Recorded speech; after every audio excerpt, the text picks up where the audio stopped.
Hi, kids. Okay, so if we're talking about camp, we can't not talk about John Waters.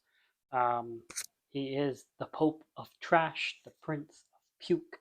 If Joan Crawford is the Queen of Camp, John Waters must be the king, right? So it was hard to decide what John Waters film to include in this. Every single one of them felt mandatory. So let's just do a video talking about John Waters. So John Waters, born in 1946 in Baltimore. Uh, most of his films, I think all of his films, take place in Baltimore. Lives still in Baltimore. Um, Started making films very early, 8 millimeter films with his friend Divine. Um, Uh, they, I think, christened his front lawn Dreamland. He's got his whole Dreamland team for all of his films. First real short film was in 1964. That is Hag in a black leather jacket. It's about an interracial couple, or features an interracial couple, who get married. The official during the wedding, the KKK member. So there we are, right there. That's John Waters in a nutshell.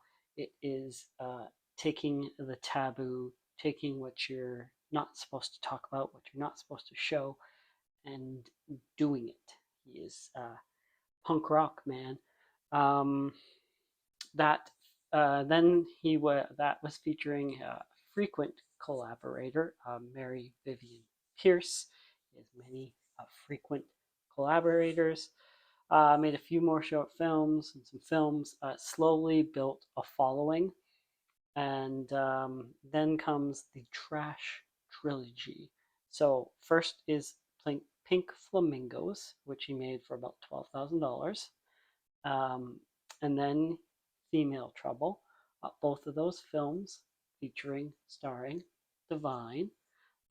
72 is Pink Flamingos, 74 Female Trouble, and then 77 is Desperate Living.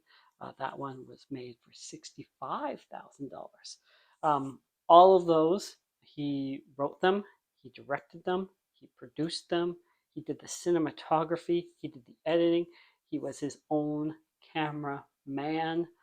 Um, so slowly gets a following. As you can see, gets a larger and larger budget, and then is allowed to sort of become more mainstream, right? Um, so then you have your Hairspray and your Crybaby and your Serial Mom and a Dirty Shame and all of these things where he's satirizing, he's taking on middle America, he's taking on suburban America, very inspired by 50s America and sort of the facade of what it was supposed to be. He's outrageous, taboo, all of those things. You can't talk about camp without John Waters. Lover of film, not just his film, not just outrageous film, art film, all kinds of film. John Waters, big reader, big film fan. I like films. You should too. Thank you for watching this. Comment your first instance of coming across a John Waters film. What was it? Was it Crybaby? What's your age? I guess it depends on that. Thank you for watching. Like, subscribe.